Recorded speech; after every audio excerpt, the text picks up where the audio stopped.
Just kind of talk about what was working for you out there tonight. The mid-range was money. That we kind of picked up on. They were giving me that shot. That's a shot I've always shot pretty well. My guards did a great job of engaging my defender on the pick and roll. And they just threw it to me, and I just had to knock them down. When Oscar and Damian got into foul trouble early, what was your thought process? Did you think your role was going to have to change any different tonight? Not necessarily. We kind of had a game plan of me setting more ball screens anyway, just because of the way they played. And then defense doesn't know how to rebound. I was playing center a majority of the first half, so I knew I was going to have to mix it up more. I didn't have Oscar to rely on to grab all those rebounds. So I knew I was going to have to get down there, be physical and wall up if I have to. But besides that, our game plan pretty much stayed the same. Were they tougher than you expected? No. They're a good team. Like, we expected them to really be good. That was our focus coming into the game. Like, this is a quality team that if we don't play well, they can beat us. They got some really good players. They shoot the ball really well. Our game plan was to take away the three from them. We did that pretty good.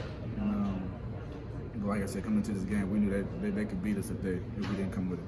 What kind of lift did you get from Bryce in the first half? Bryce played extremely well in the first half. He was rebounding, defending, being physical. He just gave us a lot of energy. He also crashed the glass pretty well too offensively. Got some putbacks.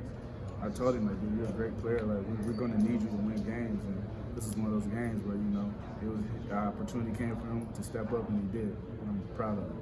Talk about Ty's performance, 20 points, 11 rebounds, 5 assists. Just talk about him finally getting comfortable and playing like the player you guys know he can be. Yeah, that's who he is. He can do a lot of things on the floor. He rebounded exceptionally well. He went down and mixed it up, having Oscar out. We all had to gain rebound. And he made shots too. Could really shoot it from behind the three. Really good inside the arc too. So what he did doesn't surprise me because I know the caliber of player he is. Do you sense the other team is kind of conceding with one shot? Do you take offense by that, or do you see that as an opportunity? It's an opportunity. I don't have time to be offended in the middle of the game. I got to take what the defense gives me. They gave me that mid-range jumper, and that's a shot I shoot every single day. I knock him down. Coach Calipari was saying that you should shoot twos and not threes. Is that an issue? Nah, I mean, they're giving me both. I'm a better two-point shooter. If I want basket, shoot two. Bob Huggins at West Virginia said that Oscar left because he didn't fight and didn't want to earn his minutes. What do you think of a coach saying something like that about a dude like Oscar, and what do you see on your end of that fight and kind of how hard he works in practice?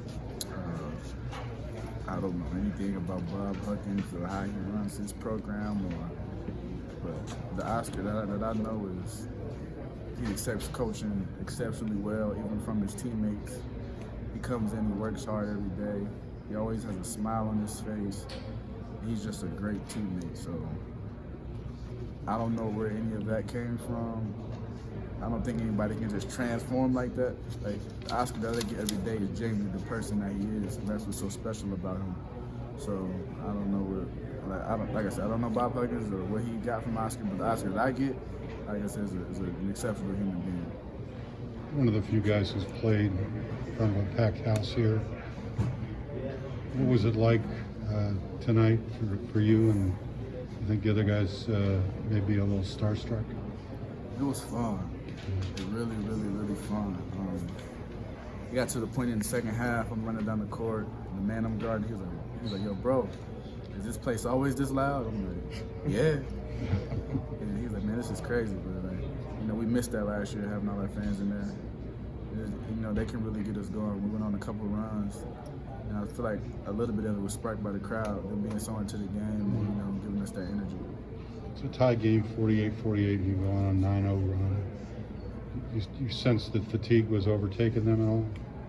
Yeah, we kind of figured that. Most teams, in their scouting report is probably preaching getting back against us because we just run the floor the whole game. And we've been doing that since the summer, just practicing our conditioning and running. And we know most teams can't keep that up for 40 minutes, so we just try to, keep pushing the ball down the floor, keep putting pressure on them in transition, and eventually, they will break down. Al says he wants you to take more twos, not threes. You're hitting a lot of twos today. Do you like that advice, or do you want to keep jacking up threes? Hey, look, he the head coach. He said, "You want me to shoot him? I'm gonna shoot him. I'm not gonna argue with you." How confident were you though from mid-range? I mean, it seemed like you were just everything was in step, and you were just Extremely green light confident. on. Extremely confident. Anytime I get open look, I'm confident to shoot the ball because that's the work that I put in. I had a couple of threes that didn't go. When I stepped inside the line, they went down. So, just played it with the game is giving me.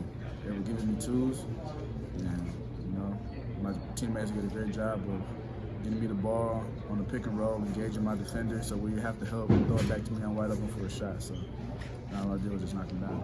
The other side was saying that they got to give up something, so they took their chances playing on you, which obviously didn't work. How does that play on your mind? I mean, is that an insult, or is it like you got so many great players, it's not really an insult?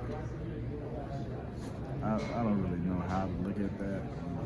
Like I said, I'm taking what the game is giving me. And if that was part of the game plan to give me that mid-range jumper, then so be it. We can beat you in so many ways. Even if they were, say for example, they wanted to take that away from me, our guards would have got downhill and made layups. So, I mean, I'm not insulted by any of that. I just go out and I just play. And if you want to leave me open for that and dare me to shoot that, it's going to be a long night for you and your team. What goes through your mind, Keion, when Oscar picks up his second foul, less than a minute and a half into the game? Initially, I knew Damian was going to come in and be at DR5, and I knew I was going to have to bring another level of physicality without Oscar being out there. And then Damian picks up some quickies. So I was like, okay, I'm moving to the 5 now. I got to bring my level of physicality up even more. And that's in the way that game was played. It wasn't nothing too crazy because all the guys were perimeter oriented anyway. Even though they had some bigs, they could really shoot the ball.